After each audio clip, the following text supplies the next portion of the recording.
Llegué a esa puerta con una bandeja en las manos y una sonrisa que tardé años en aprender a sostener. Toqué con los nudillos. Una vez, 2 veces. La puerta se abrió y ahí estaba él. Mi hijo, Alejandro. Tenía 34 años ese domingo de Pascua. Pero en ese umbral, en ese instante, no encontré al niño que yo había criado. Encontré a un extraño. Me miró de arriba a abajo. Miró la bandeja. Volvió a mirarme a mí. Y antes de que yo pudiera decir una sola palabra, él habló primero. Mamá, hoy no. Hoy celebramos sin ti. Sentí el frío en las manos antes de entender las palabras. Mis dedos apretaron la bandeja sin querer.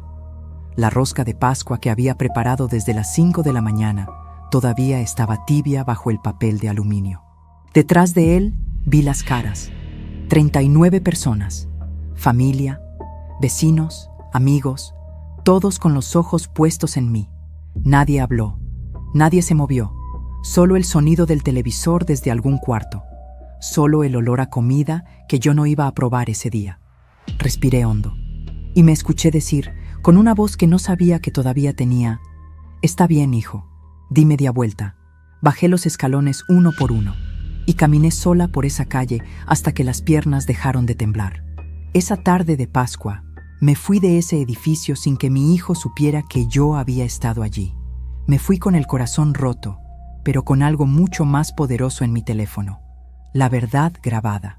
Lo que Alejandro no sabía era que el lunes por la noche, cuando él golpeara mi puerta creyendo que todavía tenía el control, se encontraría con una madre que ya no era la misma.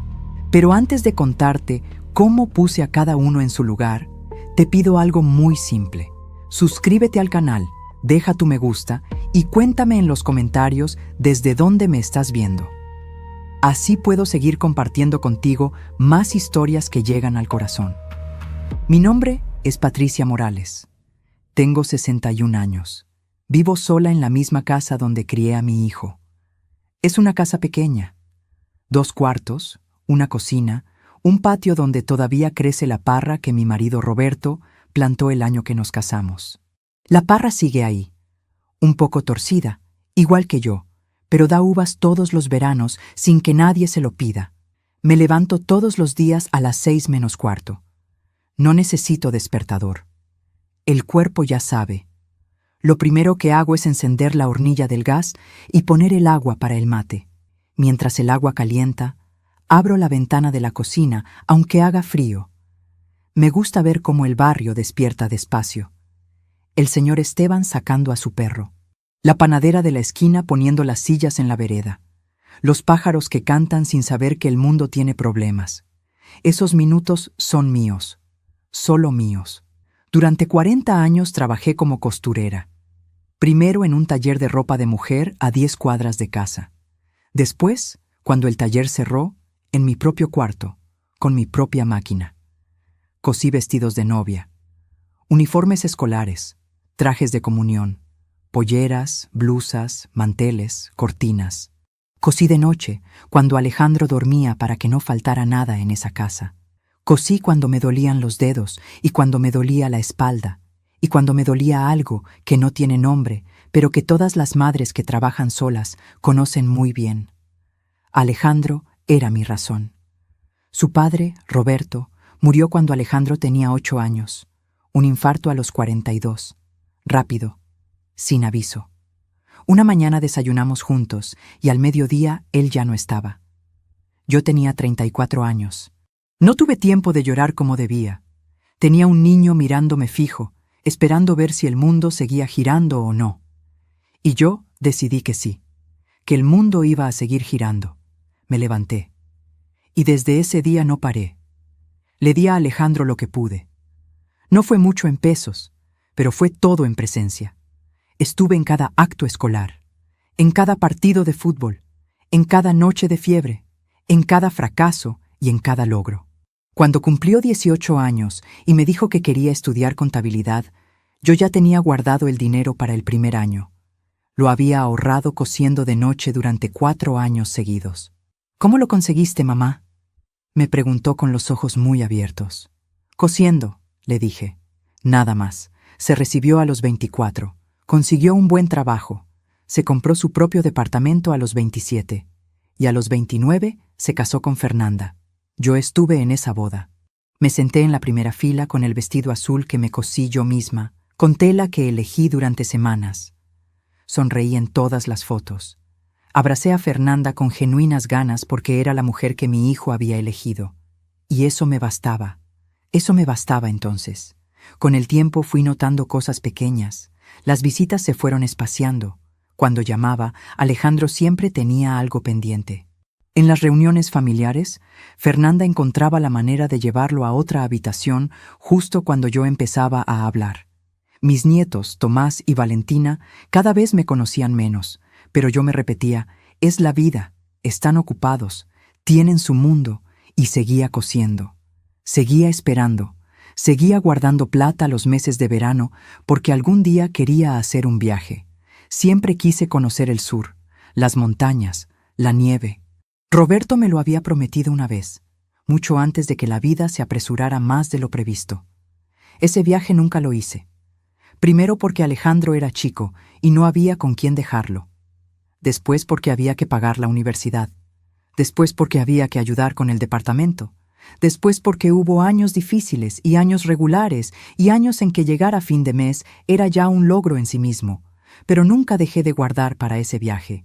En mi cajón del cuarto tenía una caja de lata con una galleta pintada en la tapa. Adentro, billetes doblados con cuidado, cada uno con su historia. El de la boda de la señora Pereira, que cosí en 5 noches seguidas. El de los uniformes del Colegio San Francisco. El de las cortinas del edificio de la calle Ancha, que me pagaron bien porque quedaron perfectas.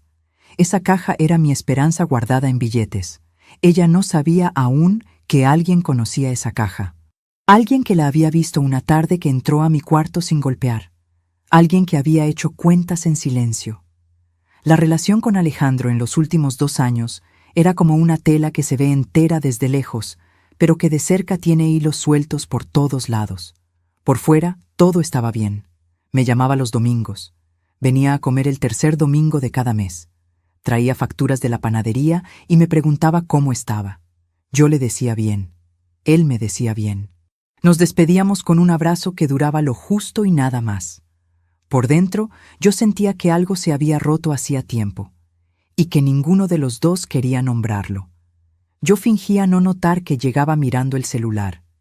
Fingía no notar que cuando le contaba algo de mi semana, él asentía sin escuchar. Fingía no notar que Fernanda nunca me invitaba a nada directamente. Siempre era Alejandro quien avisaba, tarde, cuando los planes ya estaban cerrados. Una vez, hace 3 años, le dije algo. Fue una tarde de invierno. Tomamos mate en mi cocina. Le dije, con cuidado y con amor, que sentía que nos estábamos alejando. Él se quedó callado un momento. «Mamá, estás exagerando. Estamos bien». Y cambió el tema. Yo no insistí, nunca insistí. Eso era lo mío. La dignidad del silencio. La idea de que si uno no reclama, no molesta. Y si no molesta, conserva el poco lugar que le queda. ¿Cuánto me costó esa idea? ¿Cuánto? Pero hay una memoria que guardo con las 2 manos. Alejandro tenía 10 años. Era un jueves de mayo, frío, con cielo gris. Yo había llegado a casa con fiebre, pero igual había cocinado porque esa semana no había podido comprar mucho y el guiso alcanzaba para varios días. Cuando me senté a la mesa, Alejandro se paró, fue a su cuarto y volvió con una hoja de papel doblada. Era un dibujo. Él y yo. Él con una capa de superhéroe. Yo con una corona en la cabeza. Abajo, con su letra redonda de niño, había escrito: «Mi mamá es la más fuerte del mundo». Lo guardé en un sobre. Ese sobre sigue en mi cajón, debajo de la caja de lata. Esa noche, con fiebre y todo, dormí profundo. El sábado antes de Pascua me desperté con una idea. No fue un plan complicado. Fue una de esas ideas que llegan solas, sin que uno las busque. Alejandro me había dicho, en el llamado del domingo anterior, que iban a hacer un almuerzo de Pascua en su departamento. Familia de los 2 lados. Los tíos de Fernanda. Primos. Algunos amigos. «¿Querés venir, mamá?», me preguntó. Y antes de que yo pudiera responder, escuché la voz de Fernanda al fondo. No entendí las palabras, pero el tono lo entendí perfectamente. Alejandro dudó medio segundo. O sea, si querés ir, avísame con tiempo para que Fernanda organice el espacio. Le dije que sí, que iba a llevar algo rico. Colgué el teléfono. Me quedé sentada en el sillón un momento, mirando la pared. No me invitaron con ganas. Eso lo supe. Pero decidí ir igual. Decidí ir con lo mejor que sé hacer. Me levanté temprano ese sábado y fui al mercado. El barrio a esa hora tiene un olor particular. Pan recién hecho, café, tierra mojada del riego que hacen los verduleros. Me gusta caminar despacio por esas cuadras. Me hace sentir que todavía soy parte de algo vivo. Compré harina, levadura, huevos, manteca, azúcar, esencia de vainilla y frutas abrillantadas. Los ingredientes para una rosca de Pascua, como las que hacía mi madre cuando yo era chica y el mundo todavía parecía ancho. Para pagar, usé parte de los billetes de la caja de lata, no los de los uniformes ni los de la boda. Usé los más nuevos, los que había guardado el mes pasado cuando terminé el ajuar de la señora del edificio amarillo. Mientras guardaba el vuelto en el monedero, no sé por qué, pensé en la caja. Hice mentalmente la cuenta de cuánto había juntado. Eran casi 480,000 pesos. 4 años de guardar de a poco, de no gastar en lo que no era necesario, de elegir siempre lo que dejaba algo para el futuro. Sonreí sola ahí en la verdulería, como una tonta feliz. Pronto iba a tener suficiente para el viaje al sur. Volví a casa y empecé con la masa. Hay algo en el acto de amasar que me ordena los pensamientos. Las manos trabajan solas y la cabeza se despeja. Pensé en Alejandro de chico, pidiendo que lo dejara hundir los dedos en la masa. Pensé en Roberto robando un pedazo antes de que estuviera cocida y riéndose cuando yo lo retaba. Pensé en mis nietos, Tomás y Valentina, que hacía meses no veía. Ese pensamiento dolió. Tomás tenía 9 años. Valentina, 6. Estaban creciendo y yo me los estaba perdiendo sin saber bien cómo había pasado. Pero aparté ese pensamiento. Hoy era Pascua. Hoy era un día para estar juntos. Amasé con ganas. Dejé levar la masa 2 veces, como manda la receta.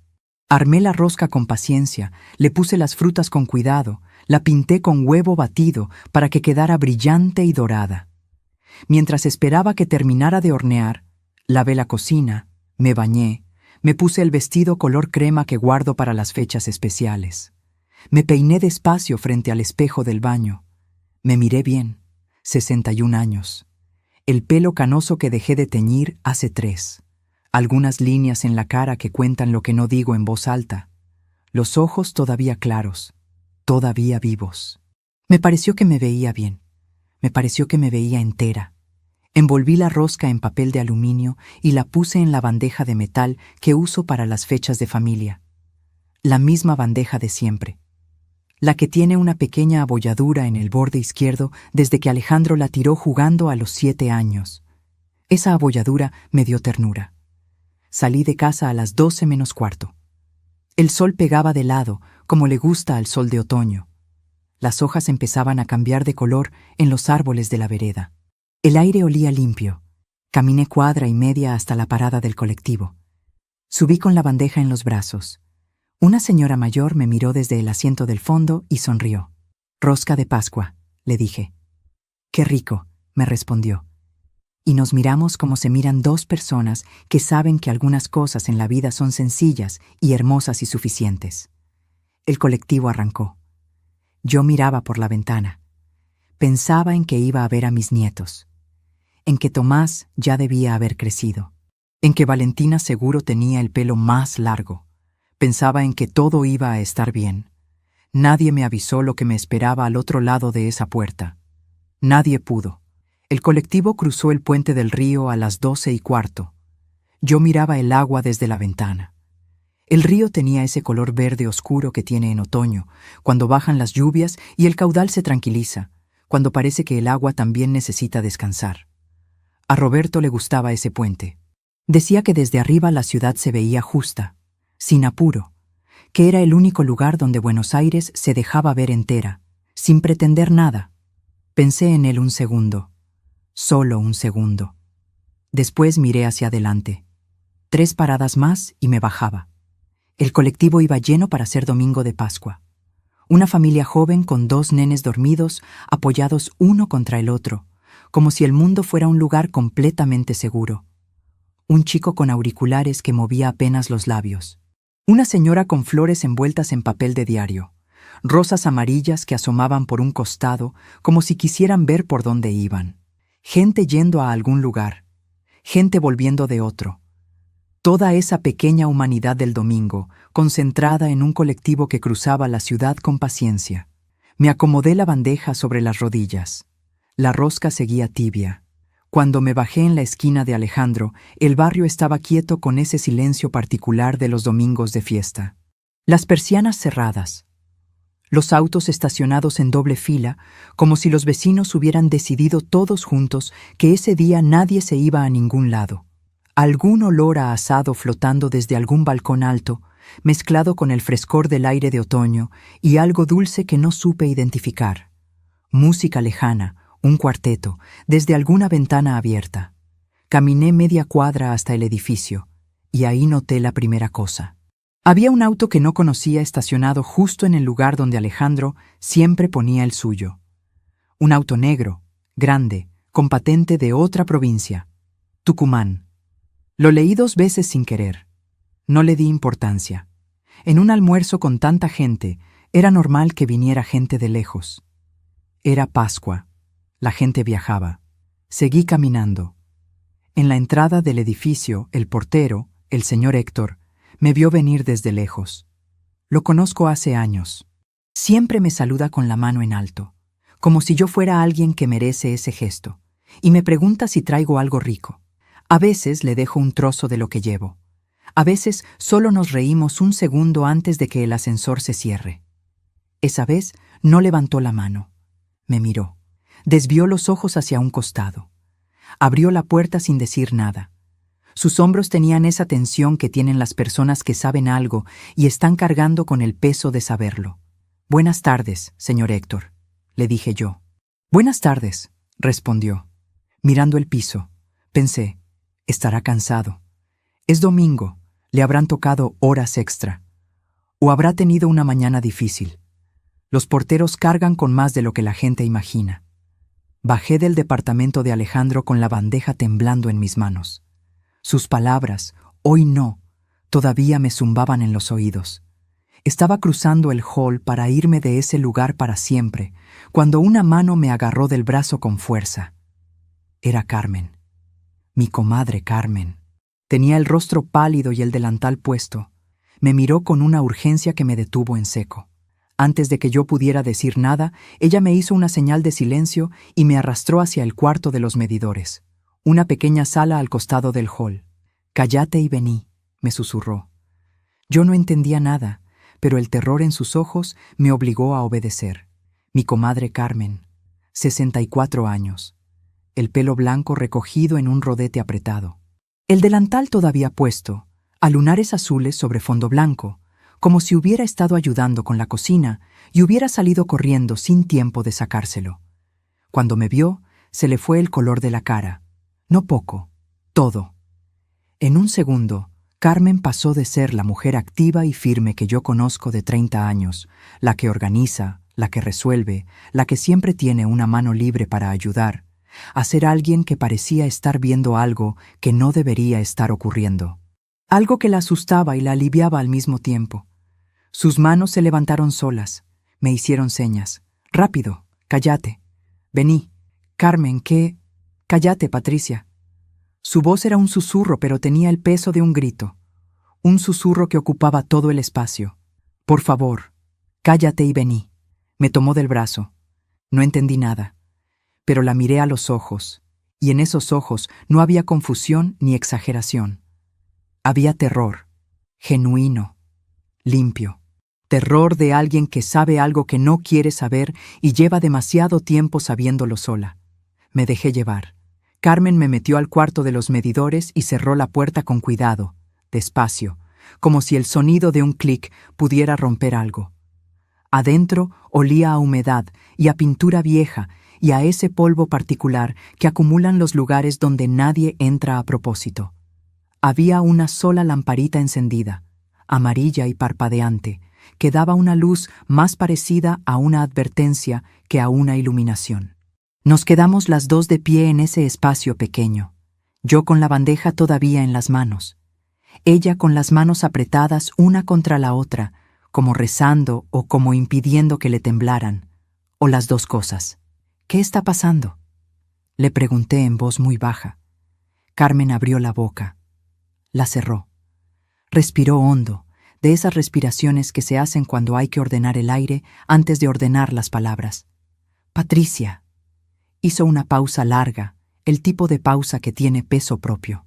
Hay cosas que llevo tiempo sabiendo, cosas que no supe cómo decirte, cosas que me comen por adentro desde hace meses y que me quitaron más de un sueño. Carmen, escúchame. Antes de que subas, escúchame. Me quedé quieta. La lamparita parpadeó una vez, y Carmen empezó a hablar. Pero no terminó de hablar, porque en ese momento, desde arriba, llegaron voces. Voces que bajaban. Pasos en la escalera, más de uno. El sonido claro de tacos sobre el mármol. Carmen pegó un salto y me agarró del brazo otra vez. «Cállate», susurró. «No te muevas». Los pasos se detuvieron en el rellano del primer piso. Voces de mujer. 2, tal vez 3, riendo de algo que habían dicho arriba y que todavía les duraba. Carmen se asomó apenas por el filo de la puerta entreabierta, con esa precisión de quien ha hecho ese movimiento antes, en esta misma tarde. Se volvió hacia mí. Asintió despacio. Era señal de que nos quedáramos quietas. Puse la bandeja con cuidado en el suelo, sobre un cajón de madera que había en el rincón, con movimientos lentos que no hicieran ruido. Me acerqué a la puerta con los pasos más silenciosos que pude. Apoyé la espalda contra la pared fría. La sentí a través del vestido, concreta, real. Y escuché. Al principio no distinguí nada claro. Palabras sueltas, risas, el sonido de alguien abriendo una botella, el pequeño golpe del corcho. Después una voz se separó de las demás. Una voz que conocía. Fernanda. Vení acá, que acá no nos escucha nadie. Un par de pasos. El crujido de la puerta del depósito del primer piso abriéndose, ese crujido inconfundible que uno aprende a reconocer en los edificios viejos. Y después silencio. Miré a Carmen. Ella señaló con la cabeza hacia arriba, hacia el techo, como diciendo, están justo arriba de nosotras. La ventilación del edificio conecta los cuartos de servicio de cada piso. Lo que se dice ahí arriba baja sin pedirlo. Me quedé sin mover un músculo. La voz de Fernanda llegó clara, demasiado clara, con esa nitidez que tienen las cosas que no querés escuchar. ¿Rodrigo ya habló con el escribano? No reconocí ese nombre. Rodrigo. ¿Quién era Rodrigo? La otra voz respondió. Una mujer, más joven, tal vez la hermana de Fernanda, esa que yo había visto una sola vez en una foto y que siempre me pareció que tenía los ojos demasiado quietos. Dice que necesita la firma de los dos, que mientras ella tenga el dominio de la casa, no pueden avanzar. Un silencio. Fernanda resopló. Un resoplido corto, impaciente, el de alguien a quien los detalles le molestan porque ya tiene todo pensado. Alejandro la va a convencer. Ya sabe lo que tiene que decirle, que es por su bien, que nosotros la vamos a cuidar mejor, que a su edad ya no debería estar sola manejando plata. Sentí un peso en el pecho, como si algo se hubiera posado ahí, pesado y quieto, y no tuviera intención de irse. Como una mano que presiona sin apuro porque sabe que tiene tiempo. Mis manos buscaron el filo de la pared detrás de mí. La otra voz habló de nuevo. ¿Y si ella no firma? Fernanda tardó en responder. Va a firmar. Pausa. Un silencio que tenía forma de certeza. Alejandro lleva 2 años creyendo todo lo que yo le digo. Que ella se olvida las cosas, que deja el gas abierto, que el otro día se confundió de calle, que ya no es la misma de antes, ya está sembrada la semilla. Cuando se lo propongan entre los dos, ella va a creer que es una decisión de familia, que la están cuidando.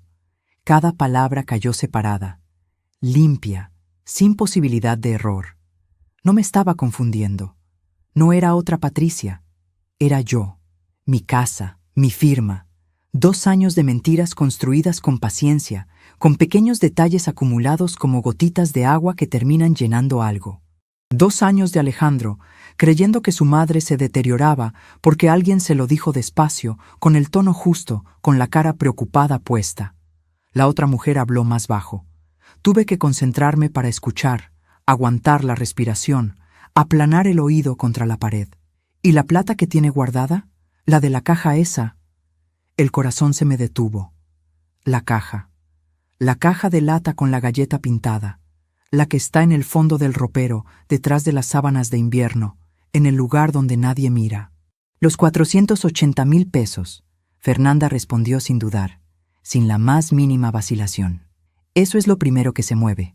Rodrigo ya tiene el contacto. Cuando tengamos la firma de la casa, lo otro es fácil. Una cuestión de días. Me quedé sin aire. 4 años. 4 años de noches cosiendo con la espalda doblada, de apagar la calefacción antes de tiempo, de no comprarme el abrigo que necesitaba, de decirme que el ahorro tenía un destino y que ese destino valía el esfuerzo.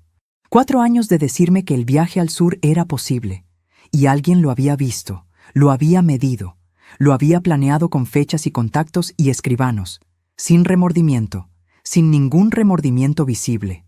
La otra voz dijo algo que no entendí del todo. Un nombre, una fecha. El miércoles, me pareció. Fernanda respondió rápido, con esa seguridad de quien ya pasó a la parte operativa. El lunes que viene, cuando Alejandro la llame y le diga que quiere hablar de algo importante. Ella va a ir sola, sin avisarle a nadie. Así es ella, siempre tan discreta, tan callada, tan buena. Esa última frase, tan buena, dicha con un tono que no era admiración, ni siquiera era neutral, era desprecio.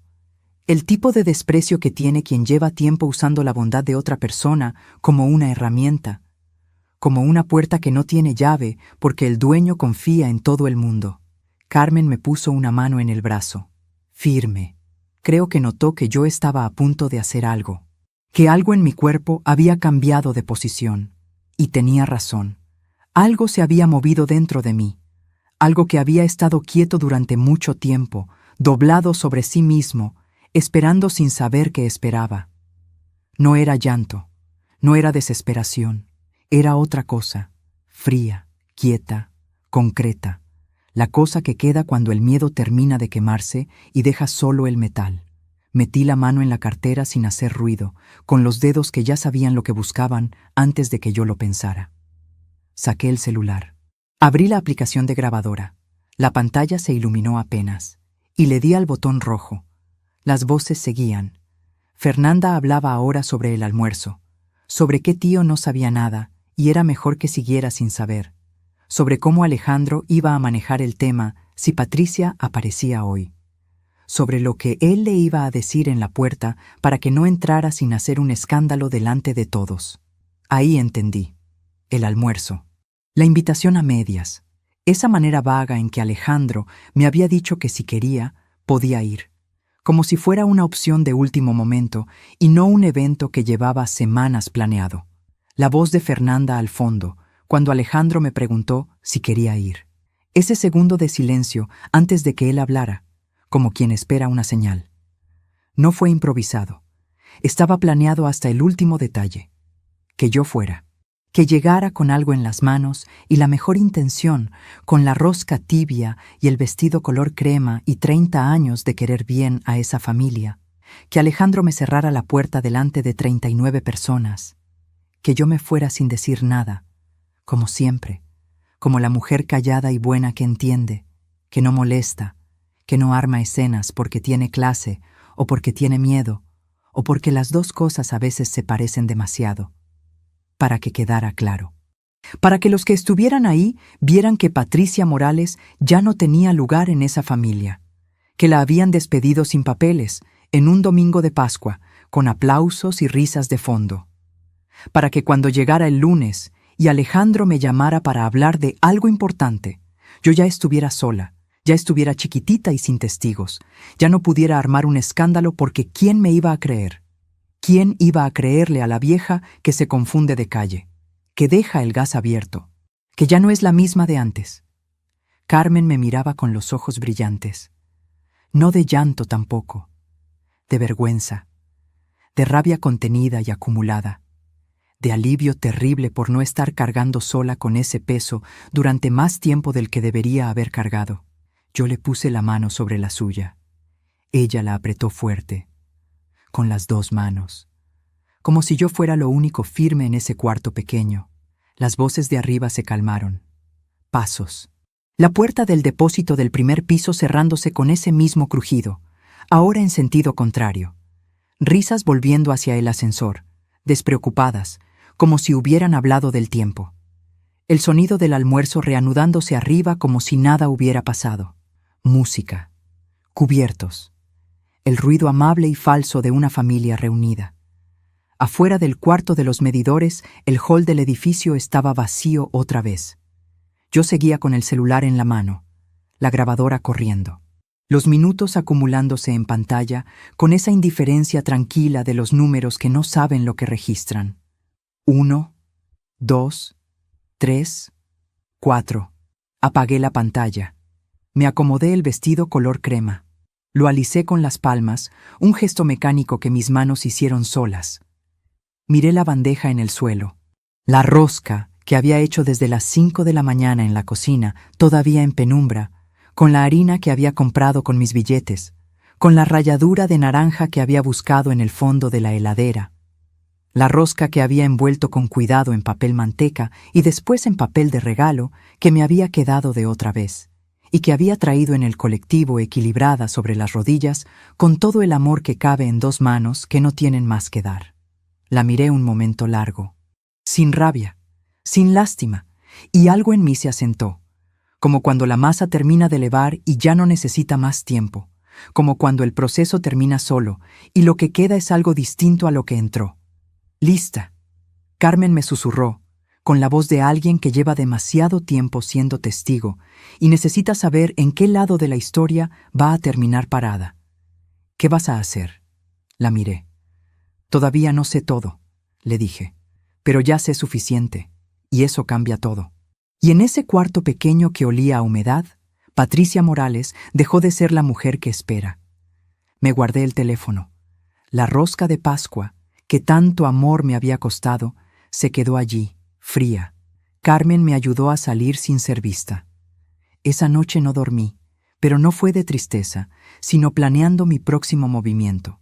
Tenía que ser rápida, porque, como dijo Fernanda, el lunes por la noche Alejandro vendría a mi casa con su mentira preparada. Pero yo ya lo estaría esperando con mi abogado y una cautelar. Esperamos 20 minutos más. Carmen asomaba la cabeza cada tanto, con la precisión silenciosa de alguien que ha aprendido a moverse sin ser vista. El señor Héctor pasó una vez por el hall con un trapo en la mano, miró hacia el cuarto de los medidores y siguió de largo sin cambiar el paso. No dijo nada. Creo que sabía, o sospechaba. La gente que trabaja en los edificios aprende a no ver ciertas cosas, pero eso no significa que no las vea. Solo significa que elige cuándo. Cuando Carmen me hizo la señal de que el hall estaba despejado, salí. Tomé la bandeja del suelo. La rosca ya estaba fría. Caminé hasta la puerta de entrada y la empujé sin apuro, con la misma calma con que había entrado, como si viniera de hacer un trámite y nada más. Los pasos iguales, la espalda derecha, la cara sin pregunta. Afuera el sol seguía en el mismo lugar. El barrio seguía quieto. Las hojas en los árboles seguían haciendo lo mismo que antes, ese movimiento lento y ajeno al que hace el viento sin pedir permiso. Pero yo era otra. No sé explicarlo de otra manera. Era la misma ropa, el mismo cuerpo, el mismo vestido color crema. Pero algo adentro se había reacomodado para siempre. Como cuando uno mueve un mueble que estuvo años en el mismo rincón y descubre que la habitación entera respira distinto. Que ese espacio vacío siempre estuvo ahí, esperando ser visto. Carmen salió detrás de mí. Cerró la puerta despacio. Nos alejamos media cuadra en silencio, caminando al mismo ritmo sin ponernos de acuerdo. ¿Cuánto tiempo sabías?, le pregunté cuando llegamos a la esquina. Carmen tardó un momento. Miró la calle antes de responder, como si necesitara asegurarse de que la pregunta no tenía testigos. Desde hace 8 meses. Hizo una pausa larga. Me enteré por la hermana de Fernanda, sin querer. Estábamos en una reunión de tejido, en casa de una vecina, y ella habló de más. Yo creo que se arrepintió en el momento, pero ya era tarde. Ella no sabe que yo sé. Y yo no supe cómo decírtelo a vos, Patricia. Te juro que lo intenté 3 veces. Las 3 veces cerré la boca porque me daba miedo hacerte daño sin tener todo claro. Porque sin pruebas es la palabra de una contra la de otros. Y en esas batallas la que pierde es siempre la que tiene menos gente del lado. La miré. ¿Y ahora?, le dije. Ahora tenés la grabación. Ahora hay algo concreto, algo que no depende de lo que alguien recuerda o de cómo lo interpreta. Asentí. Prométeme algo, le dije. Lo que sea. Que no le decís nada a nadie todavía, ni a Alejandro, ni a ningún familiar, hasta que yo decida qué hacer y cuándo. Carmen me miró fijo, sin dudar. Te lo prometo. Antes de irme me acordé de algo. El auto negro de afuera, le dije. El de patente de otra provincia. ¿Sabes de quién es? Carmen dudó apenas un segundo. Apenas. Es de Rodrigo, el cuñado de Fernanda, el que mencionaron arriba. ¿Tiene algo que ver con propiedades? ¿Con escribanías? Es corredor inmobiliario. Pausa. Y tiene antecedentes. Nada grande que haya llegado a juicio, pero los tiene. Una vez intentó hacer algo parecido con una señora mayor del barrio de ellos. Captarle la firma de un departamento con la excusa de administrarle los bienes. No llegó a nada porque la señora murió antes de que pudieran avanzar. Lo dejé asentarse. Cada dato era una pieza que encajaba en su lugar con esa precisión incómoda de las cosas que ya eran verdad antes de que uno las supiera. Saqué el celular. Fotografié la patente del auto negro. La imagen quedó clara, nítida, con la luz del mediodía que no dejaba lugar a dudas. Guardé el teléfono. Gracias, Carmen, le dije. Y caminé hacia la parada del colectivo con la bandeja en los brazos y la grabación en el bolsillo. Y algo nuevo, pequeño pero sólido, instalándose en el centro del pecho. El colectivo tardó 12 minutos. Me senté en el último asiento, el que da a la ventana del fondo, ese que uno elige cuando necesita que nadie le hable. Puse la bandeja sobre las rodillas. Miré el vidrio sin ver nada particular. El barrio desfilando. Las casas, los árboles. La gente en la vereda, con sus domingos de Pascua cargados en bolsas y en caras. Mi cabeza ya estaba trabajando. Nombres, fechas. La voz de Fernanda diciendo el lunes que viene. La voz de Fernanda diciendo tan buena. El dato de la caja. Los 480,000 pesos. 2 años de mentiras cosidas despacio para que Alejandro creyera que su madre se estaba perdiendo, que ya no era confiable, que necesitaba que la salvaran de sí misma. Necesitaba a alguien con quien pensar.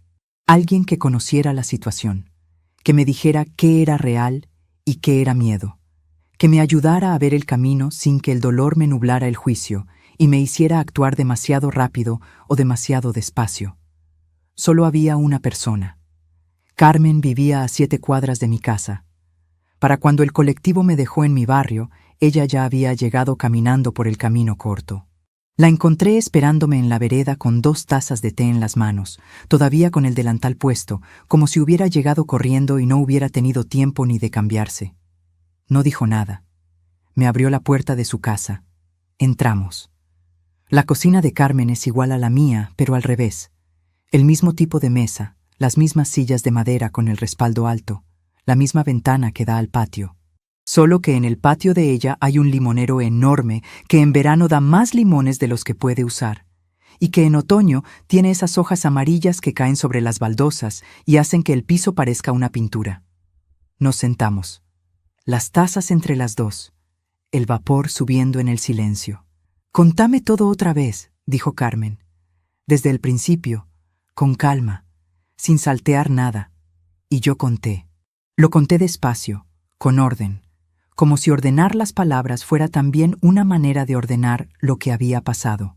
La voz de Fernanda, el nombre de Rodrigo, la caja, los 480,000 pesos, la estrategia de hacerme parecer una mujer que se olvida las cosas, que deja el gas abierto, que se confunde de calle.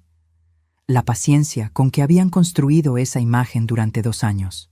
Carmen escuchaba sin interrumpir, con la taza entre las manos y los ojos fijos en la mesa. Cuando terminé, tomó la taza con las 2 manos. ¿La grabación es clara? ¿Se escuchan bien las voces? Clarísimo. ¿Hay alguna posibilidad de que sea una conversación sin intención real? ¿Algo que se malentienda? La miré. Carmen. Nombraron la caja, nombraron el dinero, nombraron el lunes, nombraron a Rodrigo con su contacto y su plan. No hay forma de malentender eso. Ella asintió. ¿Alejandro sabe todo esto? ¿O él también es una víctima? Esa pregunta me detuvo un momento. Era la pregunta que más dolía, porque no tenía una sola respuesta posible. Pensé en su cara en la puerta, el gesto estudiado, la frialdad calculada de alguien que practica una conversación antes de tenerla. Pero también recordé la voz de Fernanda diciendo: «Lleva 2 años creyendo todo lo que yo le digo». Esa frase sonaba a alguien que se enorgullece de haber engañado a 2 personas, no a una. «No lo sé», respondí con honestidad. «Puede que él crea de verdad que me está protegiendo. Puede que Fernanda lo haya convencido de que soy yo quien tiene un problema y que actuar así es cuidarme. La gente puede creer cosas muy convenientes si alguien se las sirve bien. ¿O puede que sepa y lo haga igual? Puede. No lo sé todavía». Carmen asintió de nuevo, sin juzgar, sin empujarme hacia ninguna respuesta. «Entonces lo primero es protegerte a vos, antes de pensar en él. Antes de pensar en lo que él sabía o no sabía. Sí, la casa está a tu nombre únicamente. Sí, siempre estuvo a mi nombre. Roberto la escrituró a mi nombre antes de morir porque decía que los hombres se van antes, que las mujeres quedan, que el techo tiene que ser de quien se queda». Los ojos de Carmen se suavizaron apenas. «Bien». Pausa. «La caja todavía está en tu cuarto». «Sí. Lo primero es sacar esa plata del cajón. Hoy mismo. Llevarla a un lugar seguro. Una cuenta a tu nombre, solo tuyo. Sin tarjeta asociada a nadie más. Que quede un registro bancario con fecha de hoy. Que quede claro que vos manejás tu dinero con plena conciencia y plena voluntad». Asentí. «Lo segundo», continuó Carmen, «es ir a ver a alguien que entienda de estas cosas. Un abogado. No el del barrio que conoce a todo el mundo y que el lunes ya le contó a alguien lo que le contaste el viernes. Uno que no tenga ninguna relación con Fernanda ni con su familia. Alguien externo y profesional. ¿Y la grabación? La grabación la guardás en más de un lugar. En el teléfono, sí. Pero también la mandás a un correo tuyo, a mi correo, a cualquier correo que no sea el de Alejandro. La multiplicás. La haces imposible de perder. Ya lo pensé. Y no le decís nada a Alejandro todavía». Carmen me miró fijo, con esa manera suya de mirar que no tiene margen para el rodeo. «¿Podés hacer eso? ¿Podés verlo y no decirle nada?» Lo pensé. Era una pregunta real. No era retórica. Era la pregunta que separaba el plan de la reacción. «Puedo», dije al final. «Si sé que lo que haga después va a valer más que lo que pueda decirle hoy. Si sé que el silencio de esta noche compra algo que vale la pena». Carmen levantó la taza como si fuera un brindis pequeño y serio. «Entonces mañana vas al abogado». El abogado se llamaba Gustavo Herrera. Carmen lo conocía desde hacía años. Había llevado un caso de herencia para su propio hermano, un asunto complicado con varios herederos y una casa en el conurbano, y había quedado conforme con el resultado y con el trato. Era un hombre de unos 55 años, con anteojos de montura oscura y una voz tranquila que no subía ni bajaba de tono sin importar lo que le contaran. Tenía el escritorio lleno de carpetas, pero sabía dónde estaba cada cosa. Esa es una diferencia importante. Su consultorio quedaba en el centro, en un edificio viejo con ascensor de reja y piso de mosaicos en blanco y negro. Olía a papel y a café y a esa quietud específica de los lugares donde la gente llega con problemas y se sienta a contarlos. Me recibió el lunes a las 10 de la mañana. Me senté frente a él con la cartera sobre las rodillas y las manos cruzadas encima. «Cuénteme», dijo, y yo conté, esta vez con más orden. Había pasado la noche pensando en cómo presentar los hechos. No los sentimientos, los hechos, en el orden en que ocurrieron, sin interpretación, sin adjetivos innecesarios. La propiedad a mi nombre, la caja con el dinero ya depositada en mi cuenta desde la mañana temprano, antes de las 9, en el banco de la esquina de mi barrio, con el comprobante guardado. La grabación con la conversación de Fernanda, el nombre de Rodrigo, la patente del auto fotografiada. Los 8 meses que Carmen sabía y podía testificar si era necesario. El abogado escuchó sin interrumpir.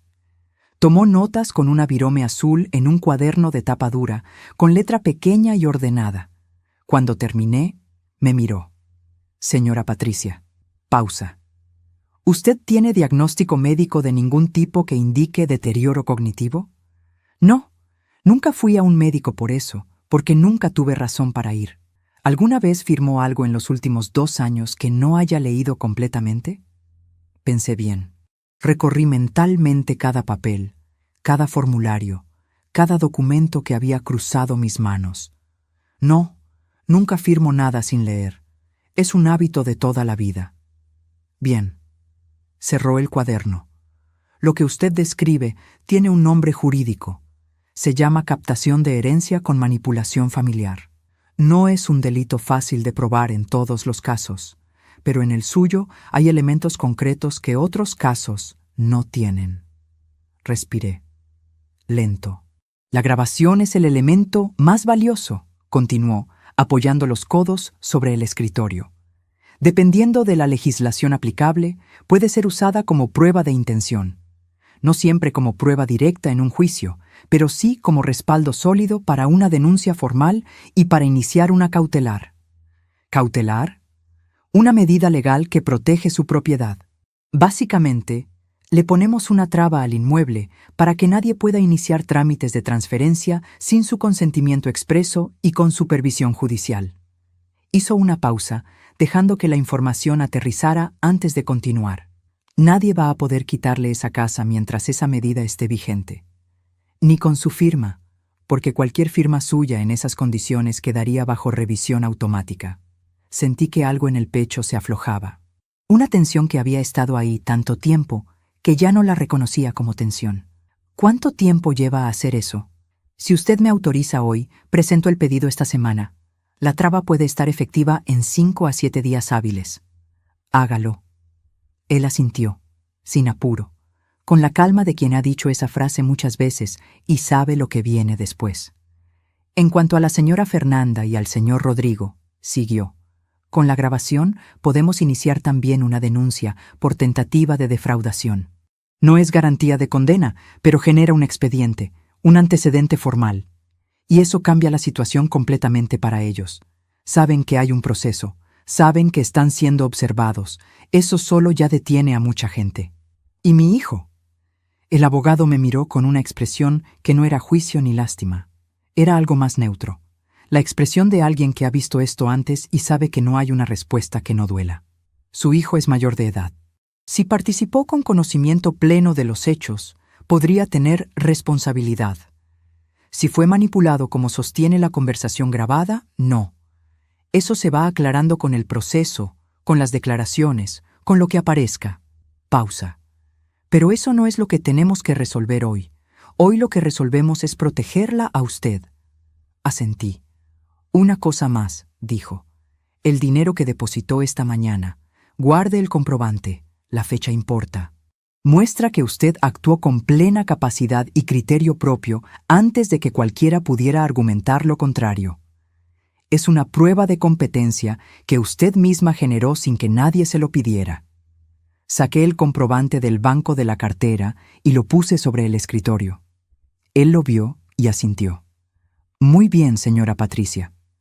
Una pequeña sonrisa, discreta, la de alguien que se permite un solo segundo de calidez dentro de la formalidad. Usted ya hizo la mitad del trabajo. Salí del consultorio a las 12 menos cuarto. Afuera, el sol había subido. La calle del centro estaba llena de gente yendo al mediodía, con ese ritmo específico del lunes que ya encontró su velocidad de crucero. Ruido de colectivos, olor a pizza de la cantina de la esquina, el mundo normal de un lunes normal, ajeno a todo lo que acababa de pasar en el cuarto piso de ese edificio con ascensor de reja. Yo me detuve en la vereda un momento. Sentí algo raro. No era alegría. No todavía. La alegría tendría que esperar su turno.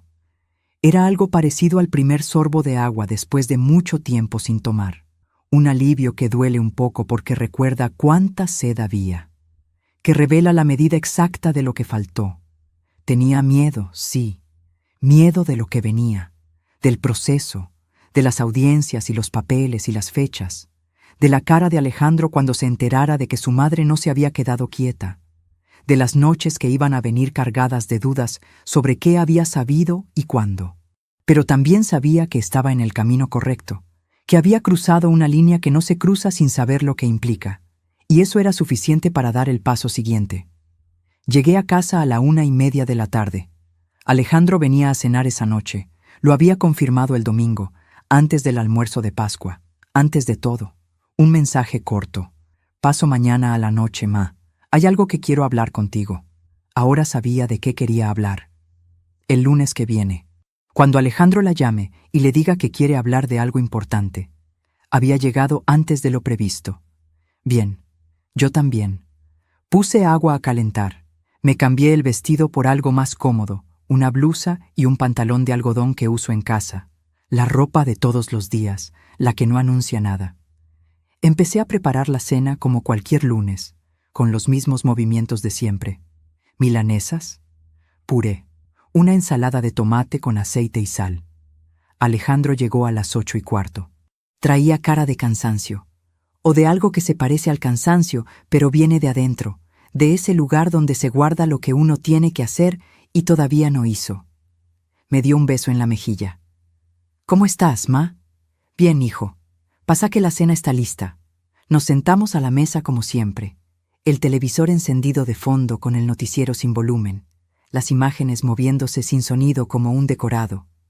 Los cubiertos sobre el mantel de hilo que uso los días de semana. Comimos. Alejandro habló poco. Más de lo que habla cuando está tranquilo, menos de lo que habla cuando tiene algo urgente. Me preguntó si había hecho algo el domingo, después de que él me había dicho que no fuera al almuerzo. Usó esas palabras exactas, con esa pequeña revisión de la historia que hacen las personas que necesitan creer su propia versión, que él me había dicho que no fuera, como si hubiera sido una sugerencia razonable entre personas razonables. Estuve en casa, le dije. Tomé mate.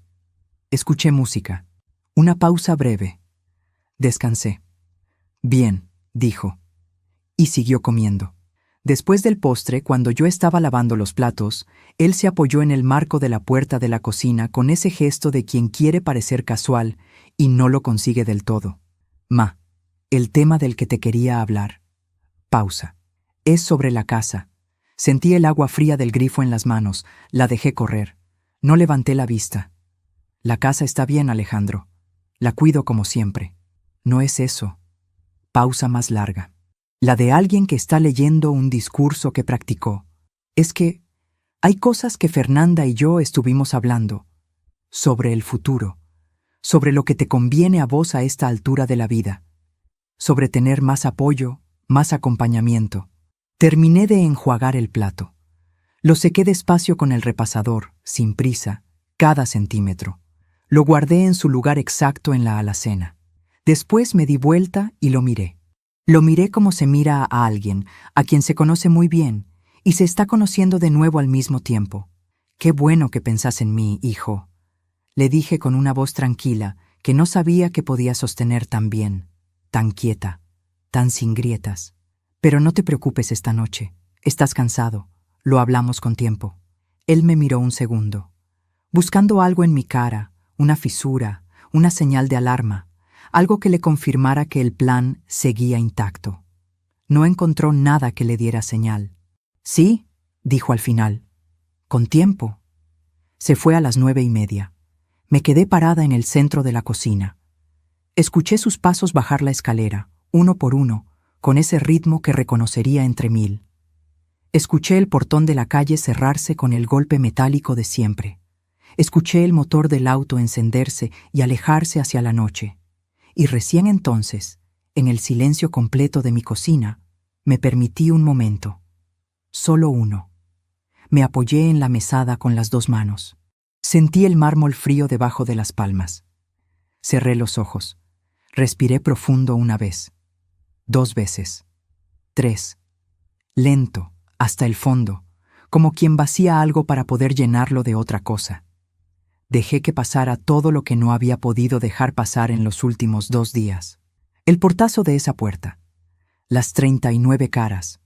La voz de Fernanda diciendo tan buena con ese tono que no era un elogio sino una llave que habían copiado sin pedirme permiso. La caja de lata, los billetes doblados con cuidado, el viaje al sur que todavía no había hecho y que ahora, por primera vez en 2 días, volvía a sentirse posible. Los ojos me ardieron, pero no lloré. No esa noche. Esa noche no había tiempo para llorar. Abrí los ojos, fui al cuarto, saqué el sobre con el dibujo de Alejandro de chico del cajón, el papel amarillento, el trazo grueso de crayón, la figura desproporcionada de una mujer con el pelo largo.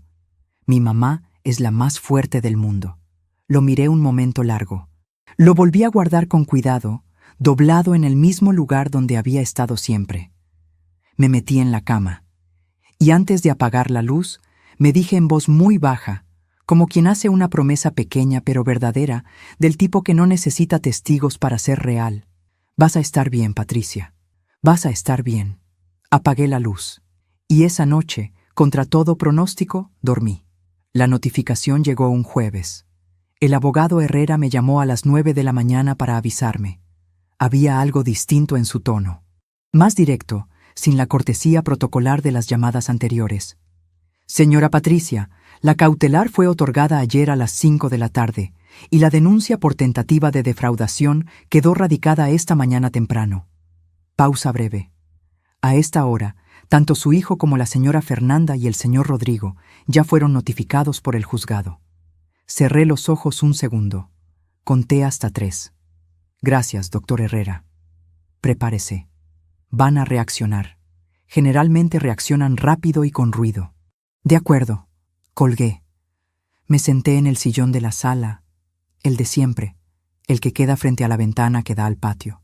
Puse las manos sobre las rodillas y las dejé quietas. Miré la parra del patio. Estaba quieta. Sin viento esa mañana, el cielo de un gris claro, que todavía no había decidido qué quería hacer. Conté hasta 10. El teléfono sonó a las 10:15. Era Alejandro. Atendí. ¿Qué hiciste?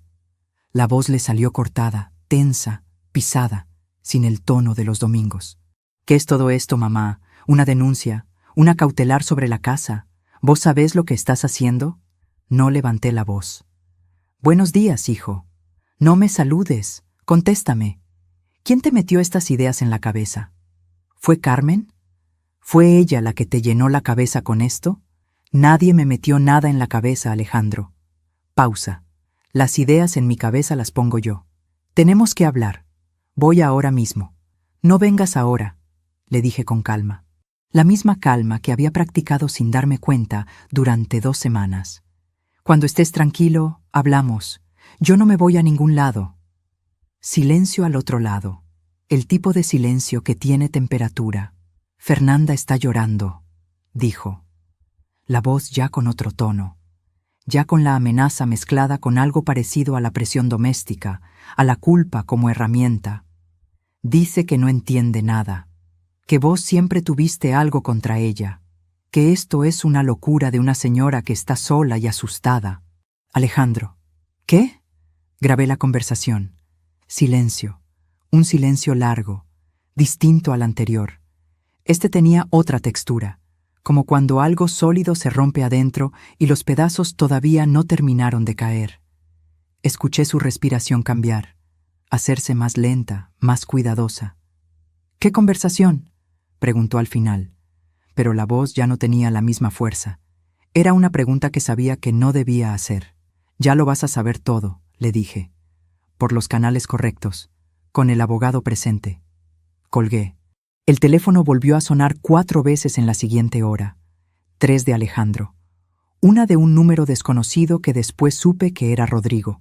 Un número de otra provincia. El mismo hombre del auto negro, llamando como si tuviera algún derecho a hacerlo. No atendí ninguna. A las 12 llegó un mensaje de Alejandro. Corto, duro, con las palabras apretadas como quien escribe desde la rabia y no desde el pensamiento. Decía que yo estaba destruyendo la familia, que los chicos iban a crecer sabiendo que su abuela los había separado, que Fernanda estaba con el médico por los nervios y que todo esto era mi responsabilidad. Lo leí despacio. 1 vez, 2 veces. Lo guardé. Lo mandé al correo del abogado Herrera con una sola línea. Para el expediente.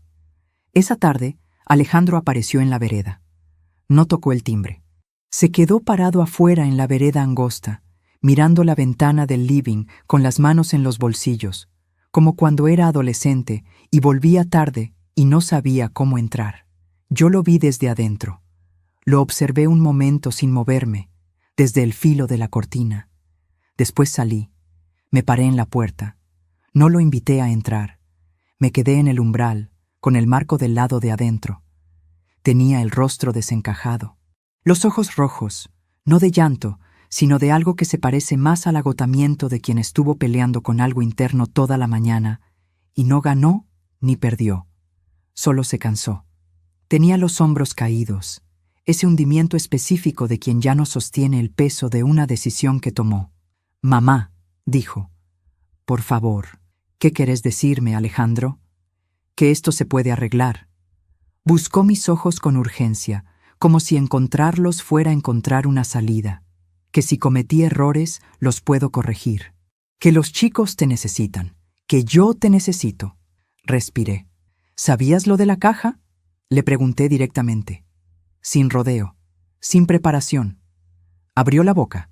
La cerró.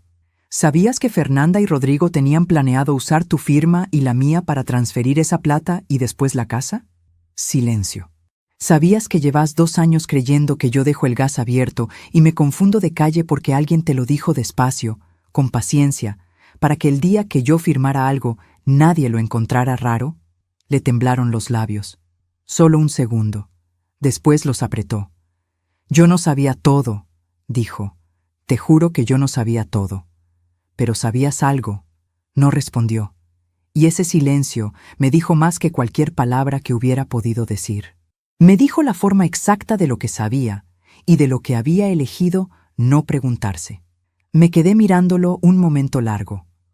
Una parte de mí, la parte que lo había visto caminar con medias por mi cocina a los 6 años y cantar canciones que no tenían letra porque se las inventaba mientras comía, quería bajar los escalones y abrazarlo.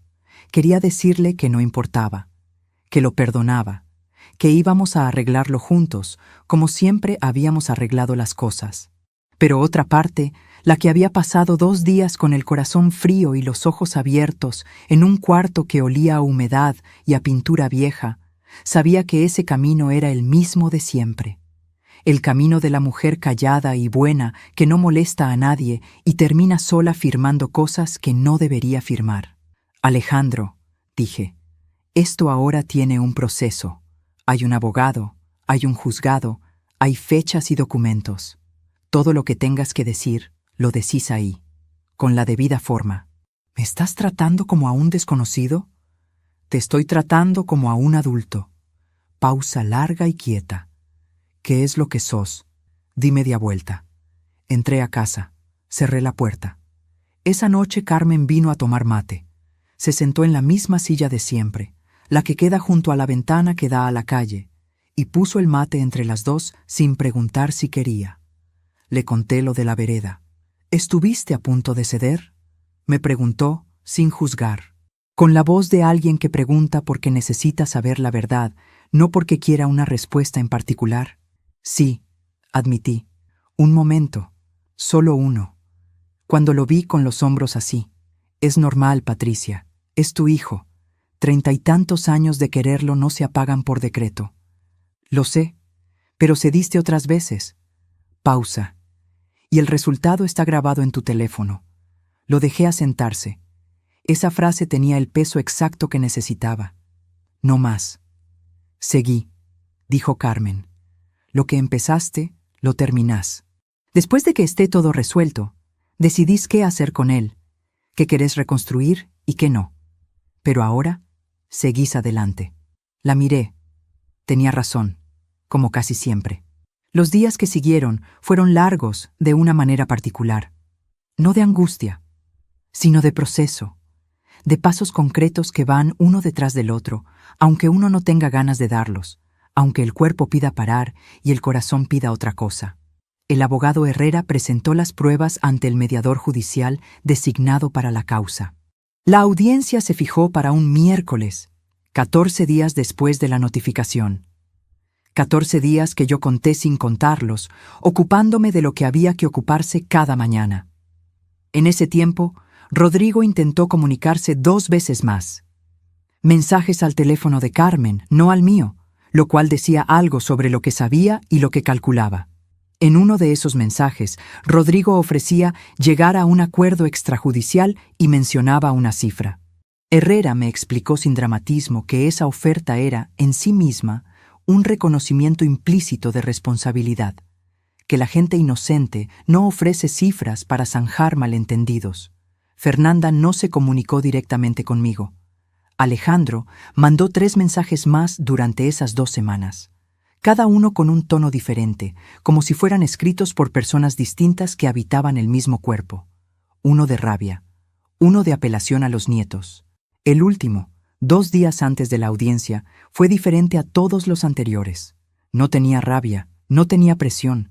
Decía simplemente: «Mamá, vi la grabación. El abogado me la mostró como parte del expediente. No tengo palabras». Lo leí varias veces. Cada vez que lo leía, buscaba en esas palabras algo que me dijera si era un inicio o un cierre. Si era un hombre que empezaba a entender o un hombre que entendía y seguía eligiendo mal. No respondí. El miércoles de la audiencia amaneció nublado, con ese cielo bajo de otoño que no amenaza lluvia, pero tampoco promete sol. Me vestí con el traje gris que usé el día que Alejandro se recibió. Siempre me pareció que ese traje me pone derecha, que tiene algo en el corte que le dice al cuerpo cómo pararse. Me peiné con cuidado, el pelo recogido, sin apuro. Me puse los aretes de perla que eran de mi madre. Pequeños, redondos, sin ornamento innecesario. Me miré en el espejo un momento antes de salir. Carmen me esperaba en la puerta de su casa con el abrigo puesto y una expresión que no era ni sonrisa ni seriedad, sino algo intermedio, lo que queda cuando alguien está listo para algo difícil. ¿Lista?, me preguntó. Lista. Fuimos juntas en remis hasta el edificio del juzgado. 15 minutos sin hablar, mirando la ciudad pasar por la ventanilla con ese movimiento lento del tráfico de la mañana. La sala de mediación era una habitación rectangular con una mesa larga, sillas a los costados, una ventana pequeña que daba a un patio interior con un árbol sin hojas. Olía a papel húmedo y a café de máquina, y a ese aire específico de los lugares donde la gente entra con un problema y espera que alguien lo ponga en palabras que tengan validez legal. El mediador judicial se llamaba Dr. Fuentes. Un hombre de unos 60 años, pelo canoso recortado, mirada directa que no se demoraba en ningún lugar más de lo necesario. No era cálido ni frío, era preciso. El tipo de precisión que se aprende después de décadas oyendo versiones contradictorias de la misma historia. Del otro lado de la mesa estaban Fernanda, Rodrigo y el abogado de ellos. Un hombre joven con traje azul marino, la carpeta muy ordenada sobre la mesa y esa seguridad un poco excesiva de quien todavía no sabe cuándo callarse. Alejandro estaba sentado a un costado, separado de Fernanda por 2 sillas vacías. Tenía los codos sobre las rodillas y miraba el piso. Cuando entré, no nos miramos. El doctor Fuentes abrió la sesión con las formalidades de rigor. Explicó el objeto de la mediación, los derechos de cada parte, el marco legal y los alcances del acuerdo posible. todo con la velocidad medida de quien lo ha dicho muchas veces y no ha perdido el hábito de decirlo bien. Después me cedió la palabra. Me paré. Acomodé la carpeta frente a mí, la misma que el abogado Herrera había preparado conmigo durante 2 semanas, folio por folio, en esa oficina que olía a papel y a café. Voy a presentar 3 elementos, dije con voz pareja, sin elevarla, sin bajarla. El primero es una grabación de audio realizada el domingo de Pascua en el edificio de la calle Rosales. El segundo es el comprobante de depósito bancario a mi nombre del mismo día, que demuestra que actué con plena capacidad y criterio propio. El tercero es la declaración escrita de la señora Carmen Ibáñez, presente en esta sala, quien puede dar testimonio directo de lo que escuchó y de lo que sabe desde hace 8 meses. El abogado de la otra parte levantó la mano con la prontitud de alguien que ha estado esperando ese momento. Doctor Fuentes, impugnamos la validez de esa grabación. Fue obtenida sin consentimiento de las partes involucradas y en condiciones que podrían considerarse irregular. Herrera respondió antes de que el mediador pudiera hablar, con la calma de quien tiene la respuesta preparada, porque sabía que esa objeción iba a llegar. La grabación fue realizada por la señora Patricia Morales en un espacio semipúblico del edificio donde su familia celebraba un evento al que ella había sido invitada. Su contenido involucra directamente su persona, sus bienes y su capacidad legal. La jurisprudencia en este tipo de casos es clara en cuanto a la admisibilidad como elemento de prueba indiciaria. No la presentamos como prueba única, sino como parte de un conjunto coherente y documentado. El mediador asintió sin dudar. Se admite como elemento de contexto. Continúen. Puse el teléfono sobre la mesa. Di al play. La sala se quedó quieta con esa quietud que no es paz sino atención sostenida, la de todos los cuerpos inclinándose apenas hacia adelante sin darse cuenta. El mediador escuchaba con el bolígrafo detenido sobre el papel, inmóvil. El abogado joven de la otra parte miraba la mesa con una expresión que iba cambiando despacio. Rodrigo miraba la ventana, el árbol sin hojas del patio, un punto fijo que no le pedía nada. Fernanda tenía los brazos cruzados y los ojos fijos en un punto del techo, con esa postura de quien ha decidido de antemano que nada de lo que escuche va a afectarle. Y Alejandro escuchaba con la cabeza baja y las manos entrelazadas, los nudillos blancos de apretarlas. La voz de Fernanda llenó esa sala pequeña, nítida, sin estática, con toda la claridad que había tenido en aquel cuarto de los medidores el domingo de Pascua. Tan buena. Ese es su problema. Cuando llegó esa frase, escuché que Alejandro hacía un sonido breve, algo entre un suspiro y otra cosa que no tiene nombre preciso, un sonido de alguien que reconoce algo que no quería reconocer. La grabación siguió. La caja, los 480,000 pesos, el escribano, Rodrigo con su contacto, el lunes que viene, el plan completo, expuesto con la tranquilidad de quien habla en un lugar que cree seguro. Cuando terminó, el mediador dejó pasar unos segundos en silencio. Los dejó pasar a propósito, con la habilidad de quien sabe que el silencio después de algo así tiene un peso que las palabras no deben interrumpir demasiado rápido. Señora Fernanda, dijo, ¿desea hacer alguna aclaración sobre el contenido de esa grabación? Fernanda miró a su abogado. El abogado tosió. Ese tipo de tos que no es tos, sino tiempo ganado.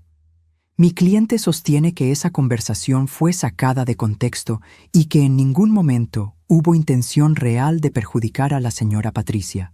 El mediador lo miró con paciencia. ¿Puede explicar en qué contexto se usaría la frase «cuando tengamos la firma de la casa, lo otro es fácil», sin intención de perjudicar a la propietaria de esa casa? Silencio. El abogado volvió a toser. No respondió. Carmen tomó la palabra después. Se paró despacio, con la compostura de alguien que ha tenido 8 meses para preparar lo que iba a decir, aunque nunca hubiera querido tener que decirlo. Habló despacio, con las manos sobre la mesa, sin elevar la voz. Contó lo que sabía desde hacía 8 meses. La conversación con la hermana de Fernanda en esa reunión de tejido. Los comentarios sobre la caja, sobre el dinero, sobre los planes para la propiedad. El peso que había cargado sola todos esos meses sin saber cómo hablar. Cuando terminó, el mediador anotó algo en su cuaderno con cuidado. Rodrigo pidió hablar. Se movió en la silla como quien necesita hacer algo con el cuerpo porque no puede hacer nada más. Herrera objetó que Rodrigo no era parte directa del vínculo familiar involucrado y que su presencia en la causa era precisamente el objeto de la denuncia por tentativa de defraudación. El mediador le dio la razón sin titubeos. Rodrigo cerró la boca. El abogado joven intentó un último argumento con menos convicción que al principio, como quien lanza una carta que ya sabe que no alcanza. Dijo que la señora Patricia mostraba signos de aislamiento social y que las preocupaciones de la familia eran legítimas y provenían del afecto. Me paré antes de que Herrera pudiera responder. No porque no confiara en él, sino porque esta parte era mía. Con todo respeto, dije mirando al mediador con la voz quieta que había aprendido a sostener. El comprobante de depósito bancario que está en el expediente muestra que el lunes siguiente al domingo de Pascua, antes de las 9 de la mañana, fui sola al banco, abrí una cuenta nueva a mi nombre y deposité el dinero de mi caja con plena claridad y pleno criterio. Pausa breve. Eso no lo hace una mujer que se confunde de calle. El mediador sostuvo una pequeña sonrisa que controló enseguida, con el profesionalismo de quien sabe que una sonrisa tiene consecuencias en ese tipo de salas. El abogado joven dejó de hablar y bajó la mirada hacia su carpeta muy ordenada. El doctor Fuentes pidió un cuarto intermedio de 20 minutos. Salí al pasillo con Herrera y Carmen. El corredor olía a café viejo y a los mismos mosaicos de siempre. «¿Cómo va?», le pregunté. Herrera me miró directo. «Señora Patricia, va muy bien». Cuando retomamos, el mediador habló durante 10 minutos con esa precisión suya de usar exactamente las palabras que se necesitan y ninguna más. Resumió los hechos probados. La cautelar sobre la propiedad quedaba confirmada y con efecto inmediato. La denuncia por defraudación continuaría su curso en sede penal con las pruebas presentadas como respaldo. Rodrigo tendría que responder formalmente ante el juzgado correspondiente en un plazo de 30 días. Fernanda quedaba notificada de que cualquier intento futuro de influenciar, condicionar o gestionar los bienes de la señora Patricia Morales sería considerado agravamiento de la causa en curso. Escuché cada palabra. Las fui acomodando adentro, una por una, con cuidado. Como quien guarda billetes doblados en una caja de lata, como quien sabe el valor exacto de lo que está guardando. Cuando el mediador terminó, firmé los documentos que Herrera me indicó. Cada firma despacio, clara, entera, sin apuro. Guardé mi copia en la carpeta. Me paré. Carmen me apretó el brazo sin decir nada. Herrera me extendió la mano. «Fue un placer representarla, señora Patricia». Le estreché la mano con firmeza. Con las 2 manos. Los ojos me ardieron. Pero no era tristeza. No era alivio tampoco. O no solo eso. Era algo más ancho, más hondo. La sensación de haber llegado a un lugar después de un camino largo que no se eligió pero que se caminó igual. Antes de salir, me detuve. Alejandro seguía sentado en su silla, en el mismo lugar de antes, como si no hubiera podido encontrar el momento de ponerse de pie.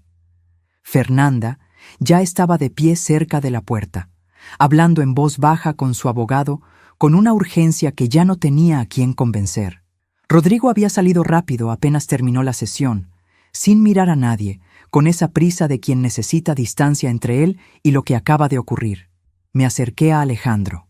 Él levantó la vista despacio, como si el movimiento le costara. Tenía los ojos de alguien que había pasado 2 semanas sin dormir bien, escuchando en loop algo que no quería terminar de escuchar. La cara de alguien que había leído una grabación y no había podido dejar de leerla, de buscarle salida, de buscarle otra explicación que no llegaba. Me miró como cuando era chico y había hecho algo mal, y sabía que yo lo sabía y esperaba, con toda la confianza desproporcionada de los hijos, que yo dijera algo que lo salvara. Esta vez no dije eso. Me quedé parada frente a él un momento, sin prisa. Después, en voz baja, muy baja, con la voz que se usa para las cosas que no necesitan testigos para ser verdad, le dije: yo te cosí los años más importantes de tu vida para que tuvieras todo. Eso no te lo saco. Eso fue mío, y fue real, y lo volvería a hacer. Hice una pausa. Pero lo que pasó en esa puerta el domingo de Pascua, delante de 39 personas, y lo que vino después, eso también fue real. Y eso también lo sé. Alejandro abrió la boca. Mamá, cuando estés listo para hablar en serio, dije con la misma voz quieta. Ya sabes dónde vivo. Eso no cambia. Di media vuelta. Caminé hacia la puerta sin apresurarme.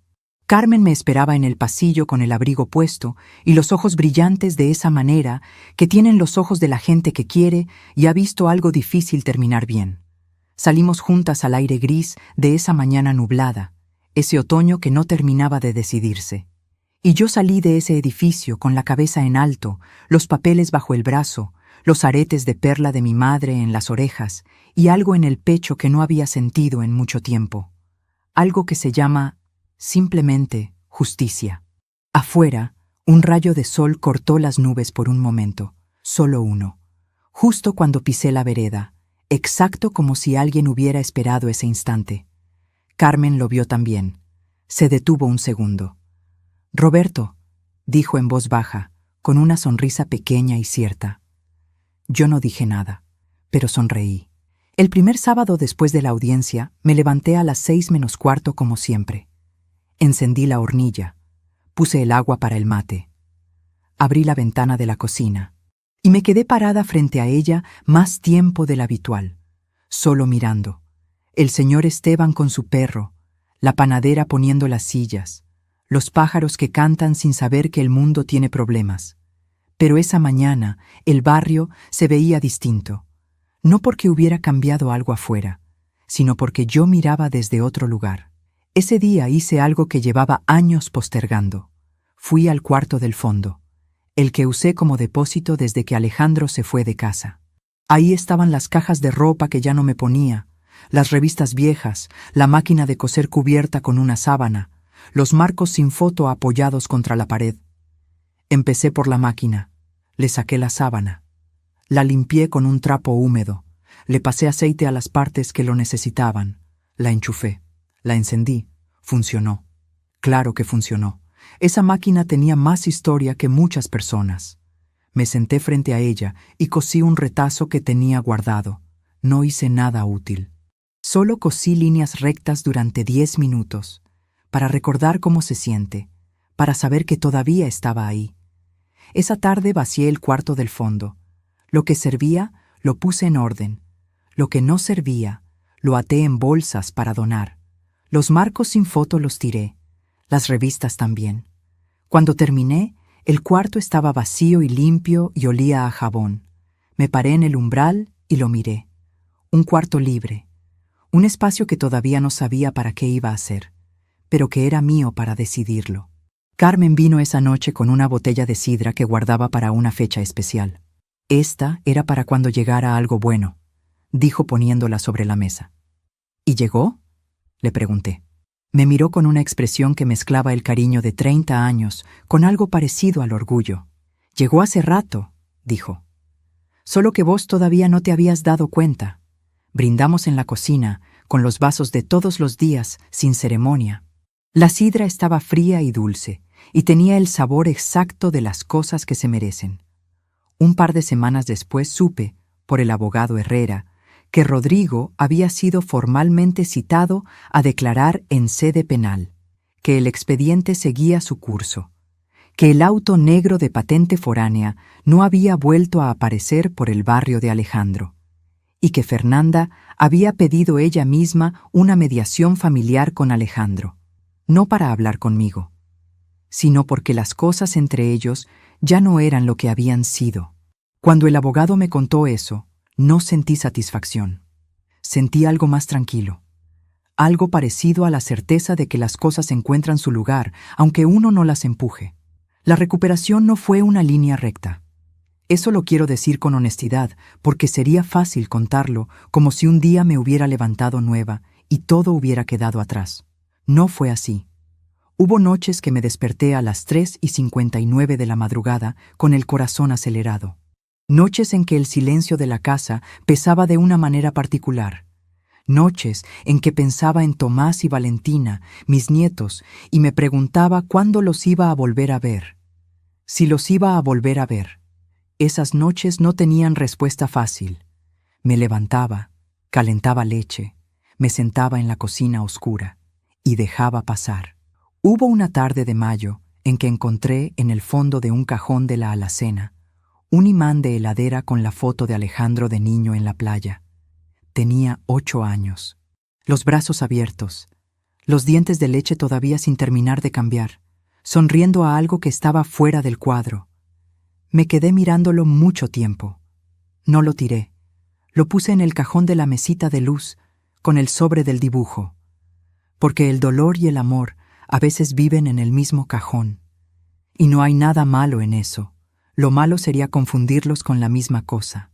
Un miércoles de junio, la señora del kiosco de la esquina me invitó a un taller de tejido que empezaba en el centro comunitario del barrio. «Yo no sé tejer», le dije. «Nadie sabe cuándo empieza», me respondió ella. Fui. El taller era los miércoles a las 4 de la tarde. Una habitación con sillas en ronda, agujas de distintos tamaños, lanas de colores apiladas en una canasta de mimbre. La coordinadora se llamaba Marta y tenía la paciencia de alguien que eligió ese trabajo con convicción. Las primeras semanas hice puros puntos torcidos. No importó. Lo que importó fue que los miércoles a las 4 yo tenía un lugar a donde ir. Gente con quien hablar de cosas distintas. Manos ocupadas. Y la cabeza, por primera vez en mucho tiempo, sin dar vueltas. Una tarde, tejiendo un punto que Marta me había enseñado 2 veces porque no me salía, me di cuenta de algo. No lo pensé con palabras largas. Fue solo una sensación clara, como cuando uno encuentra el equilibrio en algo que venía haciendo mal. Me di cuenta de que durante años yo había creído que quedarme callada era una manera de cuidar a los demás. Que no reclamar, no molestar, no exigir, era una virtud, una forma de amor. Pero no era amor, era miedo. Miedo a que si yo pedía demasiado, perdía lo poco que tenía, y el resultado de ese miedo estaba grabado en mi teléfono. Tan buena. Ese es su problema. Me prometí algo ese miércoles de junio, con las agujas en la mano y la lana enredada en los dedos, que de ahí en adelante iba a hablar cuando tuviera que hablar, que iba a pedir cuando tuviera que pedir, que iba a ocupar el espacio que me correspondía sin pedir permiso para estar en él. No con rabia, sin rabia, sino simplemente porque era mi derecho, porque a los 61 años, con toda la historia que cargo, me lo había ganado. El miércoles siguiente llegué al taller con un ovillo de lana azul que había comprado yo sola. Marta lo vio y sonrió. «¿Para quién es?», me preguntó. «Para mí», dije. Y fue la primera vez en mucho tiempo que esa respuesta me sonó completamente natural. Lo que pasó en agosto no lo busqué. Simplemente llegó. Hubo una exposición de tejidos en el centro comunitario. Cada participante del taller ponía una pieza. Yo puse la bufanda azul que había tardado 6 semanas en terminar. No era perfecta. Tenía un punto suelto en el extremo derecho que Marta me había dicho que dejara porque le daba carácter. La exposición era un sábado a la tarde. Vine con Carmen. Había vecinos, familias, algunos chicos corriendo entre las mesas. El olor a medialunas que alguien había traído. Luz de la tarde entrando por las ventanas grandes. Una señora se detuvo frente a mi bufanda. La miró un momento largo. Después buscó la etiqueta con mi nombre. «¿Patricia Morales?», dijo en voz alta. Me di vuelta. Era una mujer de unos 65 años. Pelo gris cortito, anteojos con marco rojo, una sonrisa amplia y directa que se nota inmediatamente honesta. «Soy Beatriz», dijo. «Me quedo con la bufanda si me enseñas a hacer ese punto del extremo». Me reí. Una risa real, de esas que salen solas. «Ese punto salió mal», le dije. «Por eso me gusta», respondió ella. Beatriz vivía a 10 cuadras del barrio. Había llegado al centro comunitario ese día porque su nieta participaba en otra actividad. Era maestra jubilada. Tenía una tertulia de lectura los viernes en su casa con otras 4 mujeres. ¿Lees?, me preguntó. Leía más cuando era joven, dije. Ahora menos. Los viernes a las 6, dijo. Si querés venir, venís. Si no, no pasa nada. No lo pensé mucho. Voy, dije. Carmen me miró con una expresión de satisfacción discreta que solo las amigas de 30 años saben poner. Empecé a ir los viernes. La tertulia era en la sala de Beatriz, con libros apilados en todos los estantes y una tetera siempre lista sobre la mesa. Leíamos una novela por mes. La discutíamos sin apuro, con las tazas en la mano, diciéndonos lo que pensábamos sin miedo a estar equivocadas. Eran 5 mujeres distintas, con historias distintas, con cicatrices distintas y con una cosa en común. Todas habían llegado a cierta edad y habían decidido, de una manera u otra, que todavía había cosas por vivir. Con ellas aprendí algo que nadie me había enseñado en 61 años, que empezar de nuevo no significa olvidar lo que pasó. Significa elegir qué llevar y qué dejar. En septiembre, el abogado Herrera me llamó para decirme que la causa penal contra Rodrigo avanzaba y que era probable que llegara a una resolución formal antes de fin de año, que la cautelar sobre mi casa seguía vigente, que mis derechos estaban protegidos. Colgué el teléfono. Fui al patio. La parra estaba en ese momento del año en que las hojas se ponen del color del cobre. Roberto siempre decía que era la mejor época, que en otoño las cosas muestran lo que son de verdad. Me senté en la silla de hierro que está bajo la parra desde que tengo memoria. Cerré los ojos. Escuché los pájaros, el colectivo a lo lejos, la radio del vecino, el sonido ordinario y perfecto de una tarde de septiembre en un barrio que me conoce y al que yo conozco. Pensé en el viaje al sur. El dinero seguía en la cuenta, intacto, a mi nombre. Abrí los ojos, saqué el teléfono. Entré a la página de una agencia de viajes que Beatriz me había recomendado. Busqué las montañas del sur, las que Roberto me había prometido, las que yo me había prometido a mí misma durante 4 años de noches cosiendo. Había un viaje en noviembre, 10 días. Los lagos, la nieve, los bosques. Una posada pequeña con desayuno incluido y guías que llevan grupos chicos. Lo miré durante un momento largo. Después llamé a Carmen. ¿Tenés pasaporte en regla?, le pregunté cuando atendió. Silencio corto. Sí. ¿Por qué? Porque siempre quise conocer el sur, dije. Y ya no tengo ninguna razón para seguir esperando. Hay una mañana que voy a guardar para siempre. Fue en noviembre, 4 días después de haber llegado al sur. Me levanté antes que nadie en la posada. Me abrigué bien. Salí al camino que bordeaba el lago. El aire era frío y limpio de una manera que no existe en la ciudad. El lago estaba quieto, gris, enorme. Los cerros con nieve en las cimas reflejándose en el agua como si el mundo tuviera 2 pisos. Caminé despacio, sin apuro, sin teléfono en la mano, sin nada que hacer ni ningún lugar a donde llegar. Solo el camino, el agua, el silencio enorme y generoso de ese lugar. Pensé en la Patricia de hace un año, la que fue a tocar una puerta con una bandeja en las manos y una sonrisa aprendida, la que escuchó 3 palabras en un umbral y se fue sola por la calle sin decir nada, la que pasó décadas creyendo que quedarse callada era la única manera de conservar lo que amaba. La miré desde adentro, con algo que no era lástima ni orgullo, era comprensión. Esa Patricia hizo lo que pudo con lo que sabía, con lo que le habían enseñado, con los miedos que nadie le había ayudado a nombrar. Y cuando la vida le puso todo enfrente de una sola vez, esa Patricia no se derrumbó. Agarró el teléfono y grabó. A los 61 años aprendí algo que vale la pena decir en voz alta, que la confianza ciega no es virtud. Es una puerta abierta para quien no la merece. Que callar para no molestar tiene un costo que uno no ve hasta que ya está muy caro. Y que a esta edad, con todo lo que una carga encima, no se empieza de cero. Se empieza desde la experiencia, desde las manos que saben coser, desde las noches que se sobrevivieron, desde la fuerza que nadie puede quitarle a una mujer que decidió, finalmente, ocupar el espacio que siempre fue suyo. Esa mañana junto al lago, saqué del bolsillo del abrigo un billete doblado, el último que me quedaba de la caja de lata. Lo había guardado a propósito, uno solo, para este momento, aunque no sabía entonces que este momento iba a existir. Lo sostuve un segundo entre los dedos. Después lo guardé de vuelta. No lo tiré, porque no era el fin de nada. Era el inicio de otra historia. Si esta historia te llegó al corazón, escribinos en los comentarios y contanos desde dónde nos estás viendo. Y si hay alguien en tu vida que necesita escuchar algo así hoy, compartila. Porque a veces la historia de otra persona le da a alguien la fuerza que le estaba faltando. Nos encontramos en el próximo relato. Memorias de Patricia. Historias que sanan.